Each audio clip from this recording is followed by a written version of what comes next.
Assalomu alaykum aziz birodarlarim. Videoni keng tarqalishi uchun like bosishni unutmang. Payg'ambarimiz sollallohu alayhi va sallam sababchi bo'lgan qilgan bilan barobardir deganlar. Inshaalloh bu sabab siz ham ajru savoblarga ega bo'lasiz. Bismillahirrohmanirrohim. Muhtaram azizlar, Alloh taologa shukronalarimiz bo'lsin. Mana muborak Ramazon oyini ham o'tkazib bormoqdamiz. Ilohim ushbu oyda qilayotgan har bir ibodatlarimizni qabul aylasin, gunohlarimizni o'zi kechirgan bo'lsin. Ramazon azizlar bu duo oyi.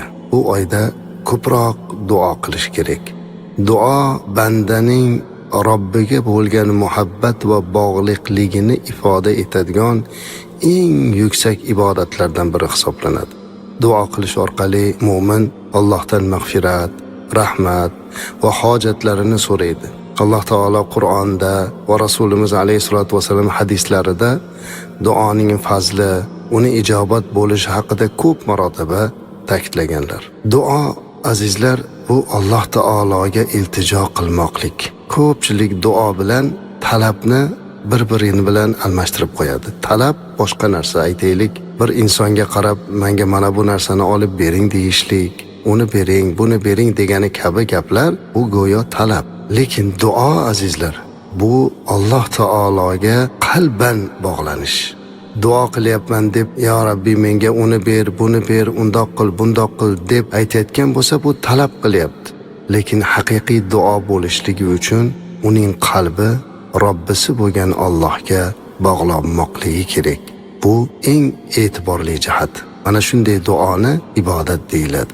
Alloh Qur'onda aytadiki, A'udhu billahi minash shaytonir rojim. Va qala robbukum ud'uni astajib lakum innal ladina yastakbiruna an ibadati sayadkhuluna jahannama dakhirin. Robbingiz aytdi, menga duo qilinglar, men sizlarga ijobat qilaman. Albatta menga ibodat qilishdan kibrlanganlar har holda do'zaxga kirurlar. Mana bu joyda Alloh taolo menga duo qilinglar deb duoni ibodatga tenglashtiryapti. Va mana shu ibodatdan, ya'ni duodan kibr qilganlarning holini bayon qilyapti. Kibrlanganlar har holda do'zaxga kirurlar deyapti. Ha, biz bandamiz azizlar, doim Allohga ehtiyojimiz bor. Shuning uchun albatta Alloh taoloni o'zini chaqirig'iga muvofiq biz Allohga duo qilib turmoqligimiz kerak. Boshqa bir oyatda Alloh aytadiki, Estaizu billah va idza sa'alaka ibadi anni fa inni qarib ujibu da'vatad da'i idza da'ani.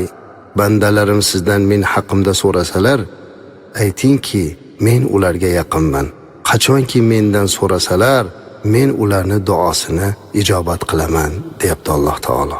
Alloh taolo o'zini bandalariga yaqin ekanligini, duo qilsa duosini ijobat qilishligini va'da beryapti azizlar. Shuning uchun Alloh taologa haqiqiy bandalik bilan duo qilmoqlik kerak. Duo qilishlik deganda bu qaysidir bir qofiyali so'zlar bilan, chiroyli kalimalar bilan murojaat qilish emas. Qalbingizdan nimani Allohdan so'ramoqchi bo'lsangiz, oldin o'sha duo qiluvchi holatga tushishingiz kerak.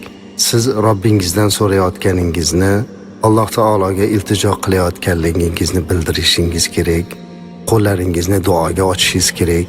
Chunki odatda inson ham biror bir kishidan so'raganda uni oldida o'zini kamtar, hokisor qilib so'raydi. Biror odamdan aytaylik, siz borib menga bu narsa berib turing yoki yordam bering deb yo qarz so'ramoqchi bo'lsangiz ham o'zingizni uni oldida kibr bilan so'ramaysizda. Tayyorlanamiz. Hozir borsam qaysi so'zlarni aytsamikin u odamda qalbi yumshaydi. O'sha hojatingizni chiqarishlik uchun maqtaysiz, u odamni osmonlarga chiqarasiz. Hojatingiz uchun. Agar biror bir kamchilik orangizda o'tib qolgan bo'lsa, avval uzr so'raysiz. Birodar, falonchi aka, meni kechiring, sizga beodoblik qilib qo'ygandim, men uzr so'rayman. Undoq edi-yu, bundoq edi deb ming xil vaji korxonlarni aytib, o'zi siz juda ajib odamsiz deb keyin mana bu narsadan yordam bering yoki mana bu narsani menga qilib bering deb so'raydi. Endi Allohga murojaat qilayotganimizda azizlar, birinchi navbatda mana shu Robbimizga istig'for aytamiz ekan. Robbim, meni kechir. Men bir ojiz bandangman. Bilib bilmay qilgan gunohlarim bor. Senga tavba qilaman deb avval Alloh taologa istig'for aytiladi.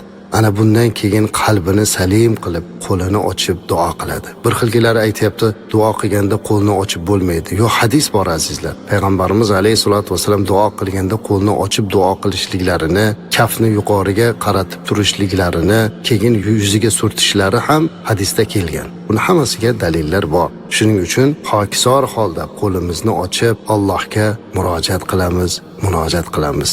Ana o'shanda inshaalloh Alloh duolarimizni qabul qiladi. Istig'for bilan va albatta Allohga istig'for aytib, tavba qilganimizdan keyin Allohga hamd aytamiz. Alhamdulillah deymiz. Chunki Allohga hamd aytishlik bilan Allohga qurbat hosil qilamiz. Ana bundan keyin Rasulimiz alayhissalomga salovat aytishni ham unutmaslik kerak. Kim duo qilsa-yu menga salovat aytmasa, uni duosi muallaq turadi deganlar. Kim salovat aytsa, keyin u ko'tariladi. Shuning uchun albatta payg'ambarimiz alayhissalomga ham salovatlar aytib, ana bundan keyin bir xokisor, muhtoj banda sifatida Robbimizdan rahmatini umid qilib duolarimizni qilamiz.